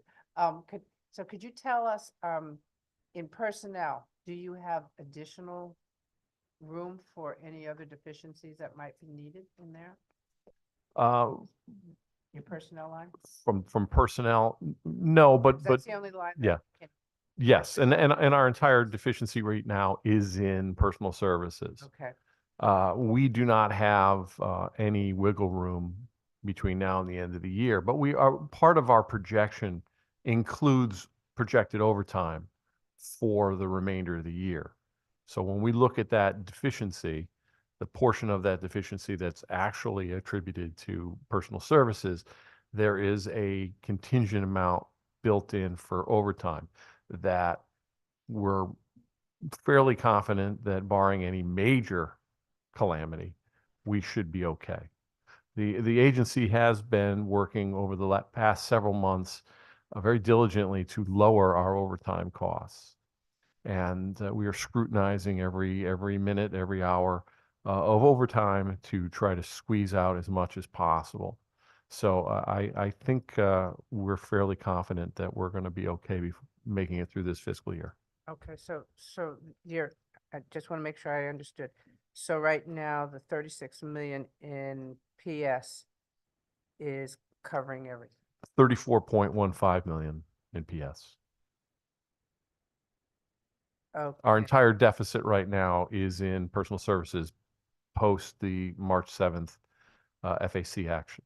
Okay, so mine, maybe it says a net shortfall of 34.515 million is forecasted with the 36 million in PS. Is that correct? That's what we have in front of us on the 20th letter for March. Well, Okay, if so you, I mean, now- it's a long path back to the numbers. I can walk you through that if you'd like. No, But the bottom line is our net deficit that's projected is 34.15. okay. All right. Well, we'll talk with OPM and try to get an understanding because I'm just reading the. Well, the 20th letter. the 36 that you're seeing is the total deficit, but then there's a potential for lapses to occur. And those lapses, there might be a lapse in OE, BOPP, and IMS based on our current efforts to try to drive down the cost between now and the end of the year. If we realize that, then the net deficit will be 34.15. I'm sorry, could you tell us what those lapses are again? Yes, we have the potential for a lapse in OE of $750,000, BOPP of an additional $350,000, and IMS of about $750,000. If we are able to realize those savings between now and the end of the year, that'll be a $1.85 million lapse that would offset the $36 million deficit, bringing it down to the net deficit of 34.15. Does your OE cover your utility costs? Yes, OE covers everything other than our labor costs and anything that is associated with a specific line item. Thank you. Are there any questions? Representative Nolan. Good afternoon. I'm not sure if you mentioned it when I stepped out for a moment. Could you just share the number of persons that are incarcerated at this time? As of this morning, 10,585, with close to 4,000 being unsentenced and the remaining being sentenced. I'm sorry, how many unsentenced? 4,000 unsentenced, about 3,500 male and about 500 female, and then the rest of the population is sentenced. Okay. And could you give a cost of a number to keep someone incarcerated? What is a yearly cost to keep someone incarcerated? I don't have the exact figure off the top of my head. Depending upon the facility, it's about $100,000 a year, plus or minus. 1,000 per person? Yes, per individual. That's an annualized amount. And you talked about your overtime. You said there are several reasons that you have the overtime. What are your 3 highest reasons for overtime? So the 3 highest, let's start with your crew time. So each state worker was given a crew time of 15 vacation days, 15 sick days, and 3 personal leave days. Anytime those individuals are out and taking their crew time, that includes overtime. So I'm replacing these individuals with overtime. Then workers' comp. We're about 185 individuals that are currently in some form out of work because of some injuries they have sustained at work. So that number is the highest it's been in the last that I can remember. The average was about 120. So we've seen a significant increase in the workers' comp number. We're also seeing a significant increase in the state and FMLA leave for individuals for whatever the reason may be. We're definitely seeing that. And then the other thing to know that's important for me to articulate to you is that we've had last year in 2023 over 10,000 medical trips to specialized appointment. That is all on overtime. We've had another 1,700 in 2023 that were sent to an outside hospital because the care that needed to be provided was beyond the care of the doctor at the facility. 1,700 went via state vehicle. 1,420 we had to call 911 for ambulance to pick the individual up. All those trips are accrue overtime. So those are the factors of overtime. You take training. We've been harping that we need to train our staff better because of de-escalation techniques. And by the contract, the CBA, collective bargaining agreement, they're entitled to 40 hours of training. Those are 40 hours they're going to be out of facility. I'm going to have to hire an individual to fill in that post because those posts are mandated. So when you have about 3,800 uniformed correctional officers in 40 hours, that's a driver of overtime too. So it is not. There are the 3 highest, but there's so many contributing factors that create the overtime when these individuals cannot report to the facility. Okay. Anybody else? If I can. Are there any other questions? Representative Porter. Thank you, Madam Chair, and good afternoon. Good to see you both. Just want to kind of piggyback off the overtime that Rep. Nolan was referencing. You're saying that the medical trips and ambulance is automatic overtime.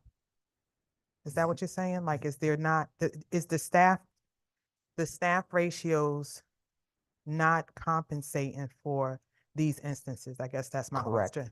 Correct. They're not. They're not. Okay. Are you looking at staffing ratios that would compensate for this so that it's hours worked and not overtime hours for a correctional officer? So we've had conversations with the union. Right now, the shift relief factor is 1.66, which means that 1.66 will give me a body of a correctional officer for every post at a facility for an 8-day stretch. Correctional officer works 5 days on, 3 days off. So that 1.66 only covers for enough staff to be there. There's been early conversations with the union in order to get to like a 2.2 that we had probably in the 1990s. That is going to be an additional like $28 million of funding for the agency.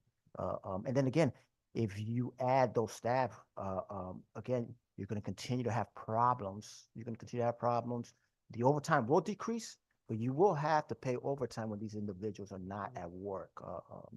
And then it's very difficult to predict how many individuals are going to go to outside hospital for an emergency. Now, the special, I'm smiling at you because I don't want to forget. I got Grammy fog going on. So I'm just going to interject real quick. You're saying that overtime is being paid even when they're not working? Is that what you not just? at all, not at all. Okay. Overtime is going to be needed to replace that individual that if he or she is not working for Okay. whatever reason, we would need to Gotcha. man that post because there's individuals that are Okay, I just heard not working, so, No, absolutely not. okay. Yeah. So I lost track now. So, You got grandpa. yeah. You're not old enough to be a grandpa. I'm just joking. Okay, so then the other thing I wanted to ask you, you were talking about the training, the 40 hours that are required. So that is causing overtime. I'm just trying to understand how that is impacting your overtime. That is one contributing factor of the overtime because as indicated earlier, we only staff the facility to have enough staff member to take posts for every post where an offender is residing. Okay, so if the individual that's scheduled to work is going to be out of work for whatever the reason, training, sick, vacation, Right. that is going to generate overtime. Okay. So I guess this is where I always get confused because we were 20,000 plus. Now we're 10,585. It's my understanding that we haven't gotten rid of or, had to let go of any correctional officers. So I guess my question is, what is the ratio for the 20,000 we had with staffing as it relates to the staffing we currently have for the 10,000?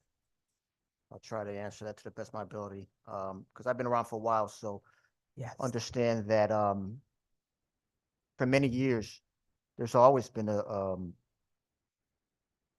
vacant slots for correctional officers. I remember years where the vacant slots were 600-700. So when you close a facility, so when I closed Northern, let me speak on the facility I closed. When I closed Northern, that was about 120 correctional officers. All right. I had at that time about 450 CO vacancy. So those individuals, when we closed Northern, went into other vacancies. Okay. Went into other vacancy. When I closed Rogalski building, that was another 112 correctional officers. I still had enough vacancies, and those individuals went into positions that were vacant. Then we had the July 1st, 2022 retirement, where we lost close to, I want to say 11 to 1,200 individuals. That we started putting academy classes from 2021, 2022, and 23 in hiring. So we were always in a deficit with staffing. So when I closed this facility, those staff members went to staff vacancies. Though when you look at I got numbers for 2010, correction officers, there was 3,834. In 2024, there's 3,514. So I do have less correctional officers working now that I had in 2010. And in 2010, what was the incarcerated people I will have to population? get you that number. but I Okay, would that's say- fine. You I'm can gonna say do it's that. probably over 13, 14,000. 18. We'll get you the right number. Okay, I appreciate that. And my last question, That through was you, your Madam. last question. You can come back. I have some other people who do. Thank you, Madam Chair. You're welcome. Representative Dillon. Thank you, Madam Chair, and good afternoon, Commissioner. I guess I have two questions. One is on the $18 million hole in OE, am I correct? Yes. Yes. Could you guesstimate how big a jump you've had in utility costs? Like what percentage and how much that represents? I mean, I don't want to give you a guess. What I can say is, when we were at the height of the inflationary boom, our bills were coming in double what they were the previous year, and that's cost, not utilization. Utilization was roughly the same, but the price appreciation amounted to nearly a double doubling of that cost. Now, since then, things have moderated a bit. But one of the problems you have with inflation is that once a price goes up, it tends not to come down, or at least not as much as it went up, which is why a loaf of bread today costs you significantly more than it did 10, 15 years ago. That price appreciation gets built into the base cost. So even though we've seen some easing of inflation, the rate is now, last I checked, was roughly 3%. It was significantly higher for a short period of time, which jacked up all those prices. So our utilities are stable now, but they are coming in at a much higher cost than they were in previous years. Thank you. And I wonder if you could provide the committee administrator with a guesstimate of a more solid estimate of the cost of that, and what steps, what plan we could have to contain the cost of running our facilities. We can certainly give you our actuals, and there won't be a That guess. would be wonderful. It will be our actuals. We have that information for you. And as far as what we're doing with our facilities, this is something that even predates this most recent inflationary period. You know, our facilities are extremely old. Our youngest facility is over 30 years old. Our oldest facility is over 100 years old. What we have been doing over the years is swapping out lighting, going from incandescents to fluorescents to now to LEDs, which are a big cost saver from electricity. We are upgrading equipment within our mechanical rooms, our heating facilities. And we've also embarked in conjunction with DEEP and the Green Bank, numerous solar farms that are now adjacent to our facilities in the north, as well as around Cheshire. And we're looking into additional possible solar farms at other areas under our control. And we're also looking into a potential fuel cell project at one of our facilities. All of these things are a means to lower our footprint, our cost. There's a large project going on at Osborne right now where our windows and our doors are being swapped out. If you've ever been to Osborne, they have significantly large windows, all single pane glass. Each pane is about 6 by 6 inches with a lot of glazing. These are not efficient windows. Right. There's a lot of heat loss through those. Those are all going to be swapped out with double pane insulated glass. The doors are all going to be swapped out and be insulated. So we should see some significant changes in all of that. That's great. So if you could provide a one-pager to our committee administrator on the progress the department has made in controlling our fixed costs, that would be terrific. And my second question. That was your second question, Representative Representative Porter's counting for me. My first question was the cost of utilities, madam. And my second question is about the jump in workers' comp cases. Have you analyzed what kind of injuries account for that jump? And is there a prevention plan in place? Yes, there is. The majority of the injuries that are the officer sustaining is responding to an emergency. Some are shoulders, some are knees, some are elbows. We're in constant communication and working with the workers' comp unit and seeing how we can make the ground safer. And but if an officer trips and falls, we're always looking and seeing how we can make it safer. But the majority of these cases are when they're responding to a situation. Thank you, sir. Representative Gonzalez. Thank you, Madam Chair. Hello, and Hello, President. nice having you both here. And I'm sorry that I think that I missed. You said that you have 3,514 correction officers right now. Today, correct? Yes. And what was the number of vacancies? The number of vacancies about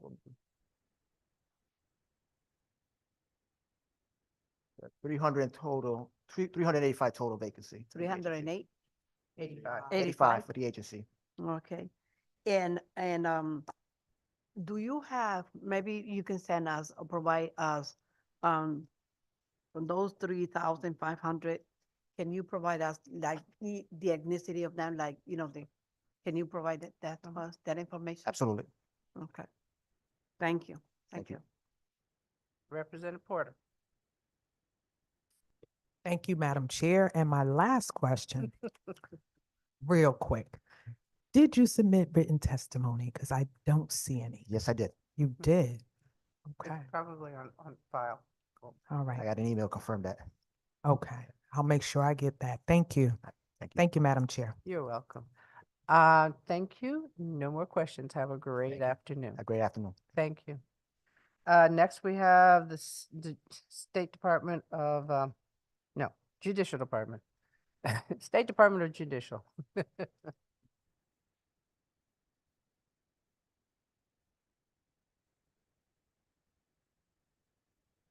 Good afternoon. Good afternoon, Madam Chair and other distinguished members of the Appropriations Committee. My name is Beth Bizzuto. I am the Chief Court Administrator, and I'm very happy to have here by my side Brian Hill, who is our Executive Director of Administrative Services, which is a real fancy name for our CFO. We've submitted some brief testimony, but we are here, or I should say, Brian's here to answer any questions you may have with respect to that. Thank you, and thank you for your testimony. So as I have asked every agency here, this deficiency bill reflects some things, but doesn't reflect everything. And then the issue of what does this deficiency bill reflect for your department versus what we possibly are going to see before the end of this fiscal year. Thank you, Madam Chair. Brian Hill, Executive Director, Administrative Services, Judicial Branch. So take that in two parts. The bill that you have based on the January estimates did not reflect the deficiency from the Judicial Branch. The current information as described by the Secretary includes two components. The first component is in our personal services account. It's approximately $2.9 million. The majority of that is made up of two subcomponents. One would be the new class of 21 judges that we expect to hit our payroll next week if everything goes as planned, and the associated chamber staff for those new judges. The other component of it is some collective bargaining aspects that were finalized this year that were part of objective job evaluations on our IT, our extensive IT job classes that were implemented after January, and so thus have gone into our estimates. The other component of our deficiency is in our other expenses, and I'm going to echo a lot of what the other agencies have spoken about.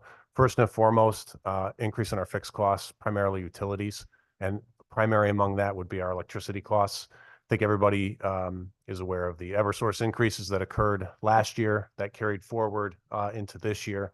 Summertime, we peak with electricity costs, but then other utilities such as gas and other heating costs in the wintertime have gone up significantly. And the other component is our information technology software costs. And we have sought consideration for those expenses in the fiscal year 2025 budget, and they were in fact placed into the governor's budget that's being considered. Thank you. So the deficiency you are not having a deficiency currently with the bill that is before us. That's correct. Yeah. In January, which was based on our December estimates, the aspects that I just spoke about weren't finalized and weren't part of our estimates. And to answer the second part of your question, we are not anticipating further beyond those that I described deficiencies between now and the end of the fiscal year that can't be addressed through FAC or release of holdbacks. Okay. Are there any other questions from the Judicial Department? I haven't finished. I just, those were two, so I was trying to stick to the rules. So what I'm trying to understand is if you are not experiencing any deficiencies or anything, the listed items that they had you in this bill, in 5049, are really addressing other people's deficiencies in the budget, correct? Yes, Madam Chair, that's my understanding. The line items that are included in section 2 of the bill that you have before you from January appear to be the amounts in part that we identified on July 1st of this fiscal year to satisfy a portion of our $5 million holdback, approximately 4.3 and change that's attributed to the Judicial Department and the other portion to the public defenders. But you see those are items that we identified as holdbacks. I believe that were to be reapportioned to cover the deficiency identified in the bill. So I guess my question is, then are you saying that, I guess I thought that judicial was separate from the administration, which was separate from the General Assembly. I thought those are three different budgets. And so if you have a deficiency, your deficiency stays in your budget. That's what I thought. And if we have a deficiency, vice versa. So the way this budget is presented to us today, it's now all one big happy family. Is that correct?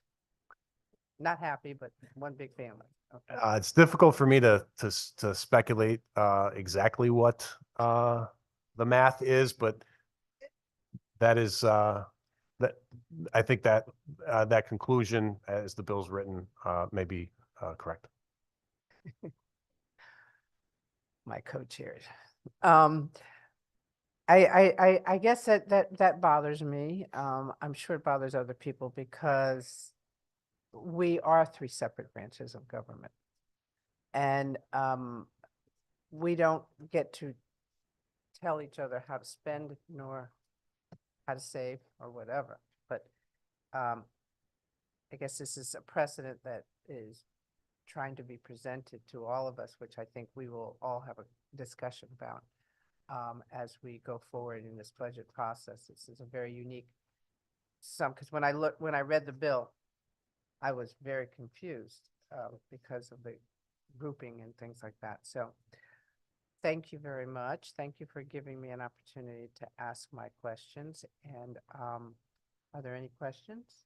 Yes, ma'am. Yes, Representative Porter. One quick question. I know you said that we have 21 new judges coming in. Are there any vacancies on the bench at this time? So by statute, we could have up to 185 trial court judges. Okay. Our appellate courts are full. With the 21 new judges, we'll be at 171. So we always carry some vacancies. We've never Okay. been, So technically you have what, 9 now? right. Okay. yeah, 180, right. no, I'm sorry, 14. You said So we- 185. That's what we're allotted, 185. Mhm. With the 21 new ones, it'll bring us to 171. So we're at 149 currently on the Okay. bench. Okay. So that's technically 14 vacancies. Going forward, after Yes. after we get the 21. Absolutely. Yeah. Yes. I'm sorry. Thank you. Thank you. And thank you again for being here today. Thank you, Madam Chair. Thank you. Thank you guys for your testimony. Have a good day. Thank you. Next, Department of Administrative Services.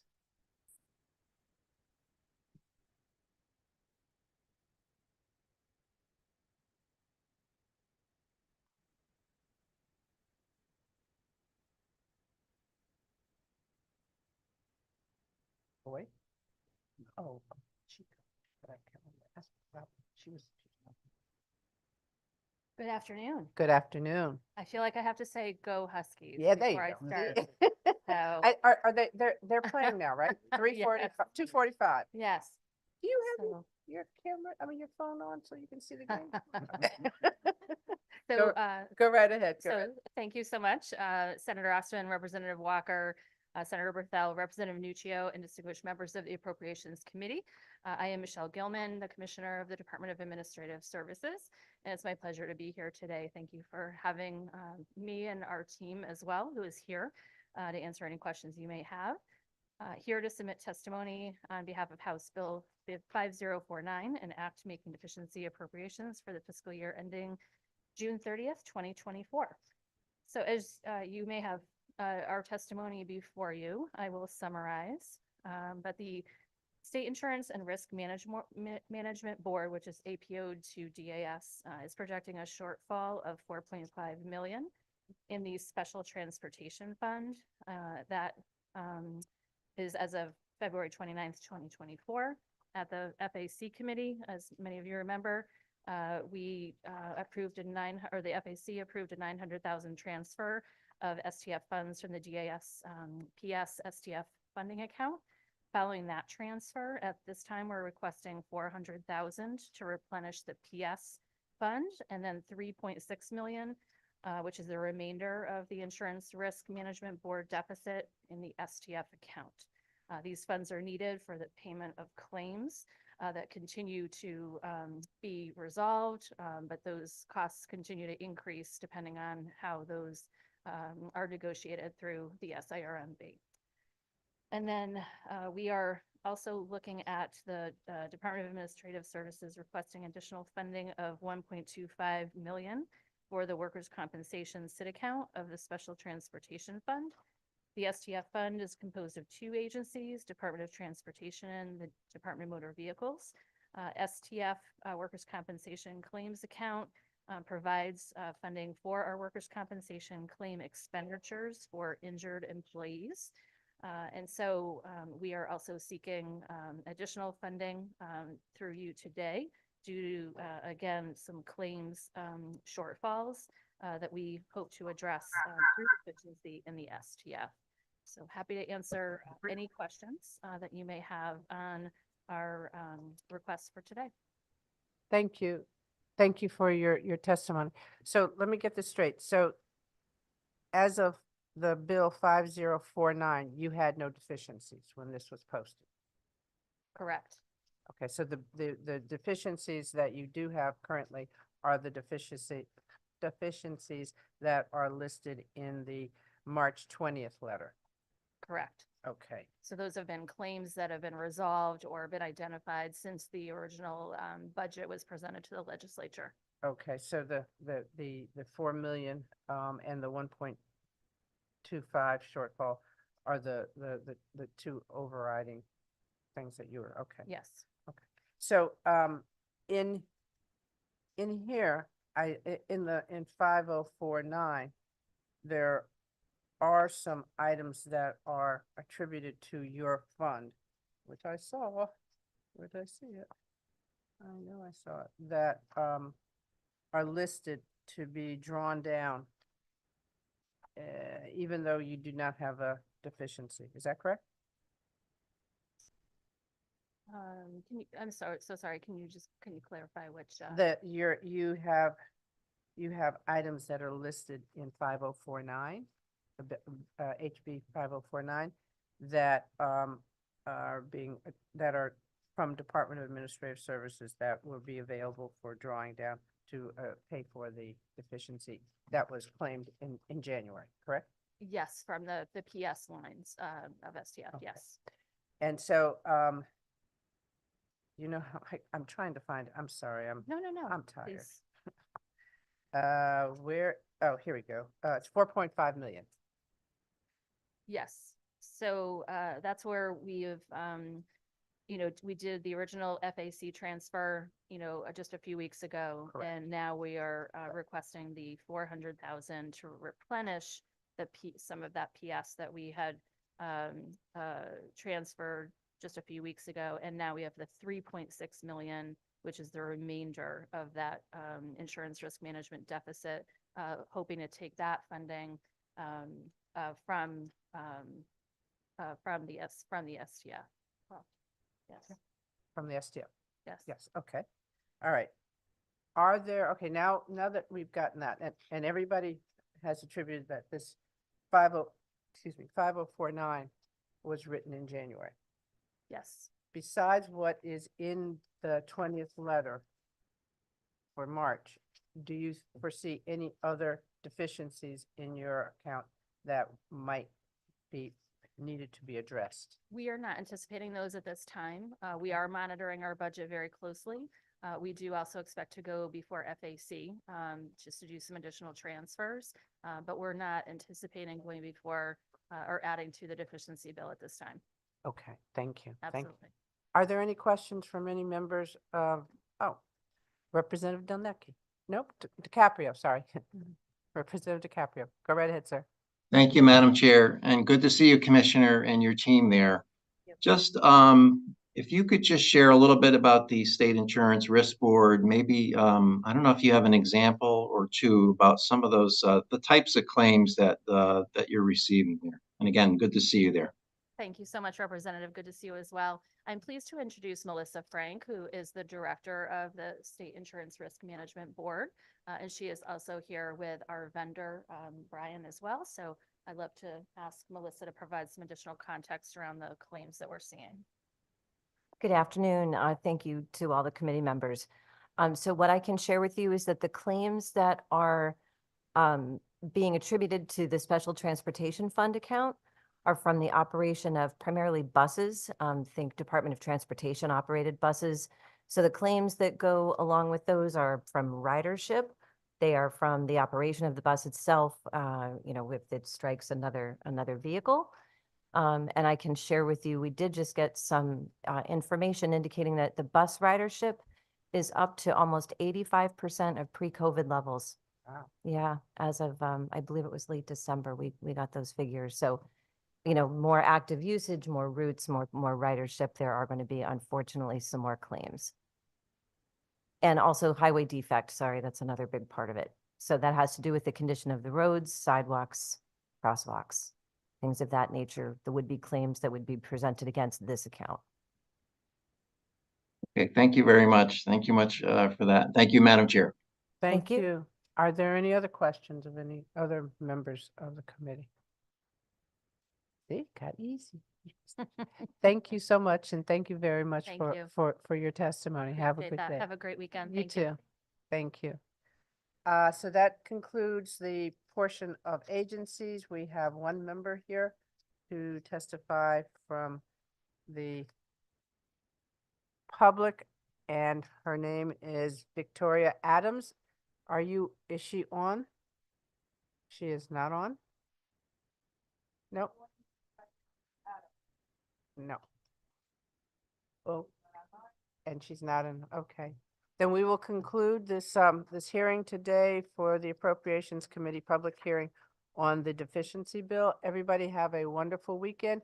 Go Huskies. Thank you, Madam Chair.